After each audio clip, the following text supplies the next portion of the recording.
UP के बरेली में एक घर में सामूहिक नमाज को लेकर फिर विवाद खड़ा हो गया। हिंदू समुदाय ने घर को मदरसे का रूप देकर नमाज पढ़ने को लेकर आपत्ति जताई। इससे पहले 16 जनवरी को उसी घर में सामूहिक रूप से नमाज पढ़ी गई थी, जिसको लेकर विवाद होने के बाद 12 लोगों के खिलाफ कार्रवाई भी की गई थी। लेकिन अब एक बार फिर उसी घर में सामूहिक नमाज पढ़े जाने की घटना सामने आई है, जिसका हिंदू समुदाय के लोग विरोध कर रहे हैं। ये घटना विशारतगंज इलाके के मोहम्मदगंज गांव की है, जहां 200 से ज्यादा हिंदू परिवारों ने अब पलायन की चेतावनी दी है। कई हिंदुओं ने अपने घरों के आगे लिखा कि ये मकान बिकाऊ है। हालांकि पुलिस का दावा है कि लोगों को समझा बुझाकर मामले को शांत करा दिया गया। पूरे मामले की जांच की जा रही है।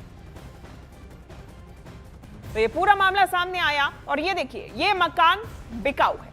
ये सिर्फ एक लाइन नहीं है, ये एक एडवर्टीजमेंट नहीं है, ये सेल के लिए लगाया गया बोर्ड नहीं है, बल्कि पलायन की चेतावनी है, जो कि हिंदू परिवारों की तरफ से दी जा रही है। क्योंकि बार बार इस प्रकार की जो तस्वीरें सामने आ रही हैं, उसमें सामूहिक नमाज किसी भी एक खाली घर में पढ़ ली जा रही है, जिसके बाद हिंदू परिवार अपने आप को खतरे में महसूस कर रहे हैं। उनका कहना है कि हम यहां से पलायन कर लेंगे।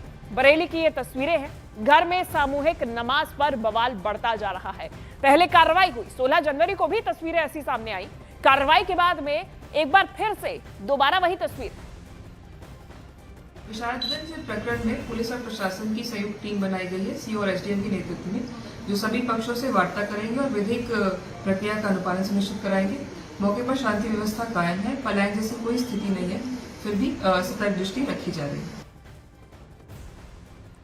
तो ये तस्वीरें सामने आ रही हैं। आपको पूरा मामला एक बार फिर समझाते हैं। देखिए, बरेली है ये।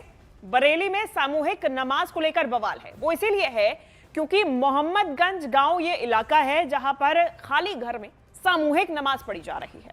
अब देखिए, उधर बरेली के मोहम्मदगंज गांव में हिंदुओं के पलायन की धमकी के बाद भारी संख्या में पुलिस बल तैनात है। हिंदू समुदाय के लोगों का कहना है कि गांव में घर को मदरसा बनाकर सामूहिक रूप से नमाज पढ़ने पर रोक लगाई जाए, जबकि मुस्लिम समुदाय के लोगों का दावा है कि वो पिछले कई सालों से इसी तरह सामूहिक नमाज पढ़ते आ रहे हैं। इन लोगों ने दोबारा बगैर अनुमति के फिर नमाज पढ़ी उसी मकान में, और मना करने के बावजूद भी पुलिस को हम शिकायत करें तो पुलिस हमारी सुन नहीं रही है किसी भी हाल में। 35 साल हो चुकी है मेरी शादी को। जब से मैं 30 साल से देख रही हूँ, गांव में जो घर खाली होता है उसमें सब आपस में मिलके नमाज पढ़ लेते हैं। पुलिस बनने की ओर बोल रही है। नहीं तो अब आप क्या करोगे जब नहीं सुनवाई होगी? हम तो चले जाएंगे गाँव गाँव छोड़ के चले जाओगे? हाँ।